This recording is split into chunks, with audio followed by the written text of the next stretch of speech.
নমস্কার my YouTube family, রূপার রান্নাঘরে আপনাদের অনেক অনেক স্বাগত। সামনে 25শে ডিসেম্বর উপলক্ষে আমি একটি কেকের রেসিপি নিয়ে চলে এসেছি। আশা করি আপনাদের ভালো লাগবে এবং প্রথম থেকে শেষ পর্যন্ত আমার সাথে থাকুন। আপনারা যারা বাড়িতে কোনোদিনও কেক বানাননি, আমার এই রেসিপিটি ফলো করে আপনারা অবশ্যই বাড়িতে কেক বানাতে পারবেন। এখানে আমি সমস্ত উপকরণগুলো নিয়ে নিয়েছি। একটা বড় বাটির মধ্যে বাটি মেপে হাফ বাটি তেল, আর এখানে একটা মিক্সিং জারের মধ্যে হাফ বাটি চিনি দিয়ে আমি চিনিটা গুঁড়ো করে নিলাম। এখানে আমি চিনি গুঁড়োটা তেলের ওপর দিয়ে দিলাম। দিয়ে দেওয়ার পর চিনি গুঁড়োর তেল দুটো জিনিস খুব সুন্দর করে মিক্স করে নেব। একটু সময় ধরে খুব ভালো করে মিক্স করে নেব। এখানে আমার মিক্স করা হয়ে গেছে। এরপর এক বাটি ময়দা চেলে নেব। এখানে আপনারা ময়দাটা অবশ্যই চেলে নেওয়ার চেষ্টা করবেন। ময়দাটা চেলে নিলে কেকের ব্যাটারের মধ্যে ময়দার কোনো গুটুল পড়বে না। এই দেখুন, এখানে আমার ময়দাটা চেলে নেওয়া হয়ে গেছে। ময়দার ওপরে কিছু শুকনো উপকরণ দিয়ে দেবো। হাফ চামচেরও কম আমি বেকিং সোডা দিয়ে দিলাম, আর হাফ চামচ বেকিং পাউডার দিয়ে দিলাম। আর এখানে আমি এক বাটি লিকুইড দুধ নিয়েছি। দুধটা আমি আগে থেকে গরম করে ঘন করে ঠান্ডা করে রেখেছিলাম। সমস্ত শুকনো উপকরণের ওপর একটু একটু দেব, মিক্স করব। এখানে আমার এক বাটি লিকুইড দুধ লেগেছে। কেকের ব্যাটারের ঘনত্বটা ঠিক এরকম হবে। ব্যাটারের ওপরে দিয়ে দিলাম 2 ফোঁটা ভ্যানিলা এসেন্স। দিয়ে দেওয়ার পর কেকের ব্যাটারটা আমি খুব ভালো করে ফেটিয়ে নেব। একটু সময় ধরে ফেটিয়ে নেবেন। যত ভালো করে কেকের ব্যাটারটা ফেটিয়ে নেওয়া হবে, কেকটা তত স্পঞ্জি নরম হবে। এখানে আমি কেকের ব্যাটারটা 10 মিনিটের জন্য রেস্টে রেখে দেবো। 10 মিনিট আমার হয়ে গেছে। কেক বসানোর প্রসেসিংটা আমি করে নেব। একটা মাঝারি সাইজের বাটি নিয়েছি।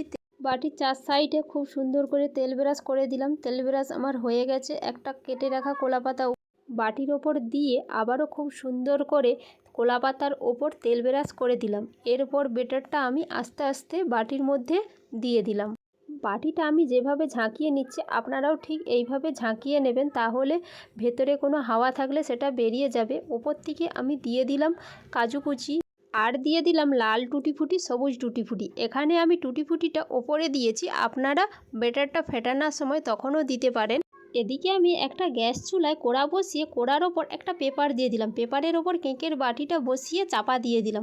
20 থেকে 25 মিনিটের জন্য একদম লো ফ্লেমে রেখে দেবো। এখানে আমার 25 মিনিট হয়ে গেছে। খুলে দেখা যাক।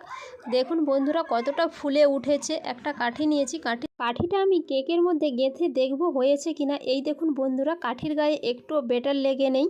কেকটা আমি নামিয়ে 10 মিনিট টাইম নিয়ে ঠান্ডা করে নিয়েছি। দেখুন বন্ধুরা, কেকটা দেখতে কত সুন্দর হয়েছে আর কতটা ফুলে উঠেছে। 4 সাইড দিয়ে ছুরি দিয়ে একটু কেকটা ছাড়িয়ে নেব।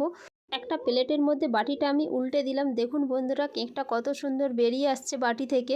এই দেখুন বন্ধুরা, কেকটা আমি এখানে উল্টে আপনাদেরকে দেখাচ্ছি কত সুন্দর স্পঞ্জি নরম হয়েছে। বন্ধুরা, আপনারাও বাড়িতে এইভাবে সেম প্রসেসে বাড়িতে কেক বানান, তাহলে আর 25শে ডিসেম্বরে বাজার থেকে কেক কিনে আনতে হবে না। এখানে কেকটা আমি ছুরির সাহায্যে খুব সুন্দর করে পিস পিস করে কেটে নিলাম। এই দেখুন, কেকটা কেটে নেওয়ার পরেও কত সুন্দর লাগছে। কেউ দেখে বলতেই পারবে না যে বাড়িতে কেকটা বানানো হয়েছে। যেই দেখবে সেই বলবে দোকান থেকে কিনে এনেছে।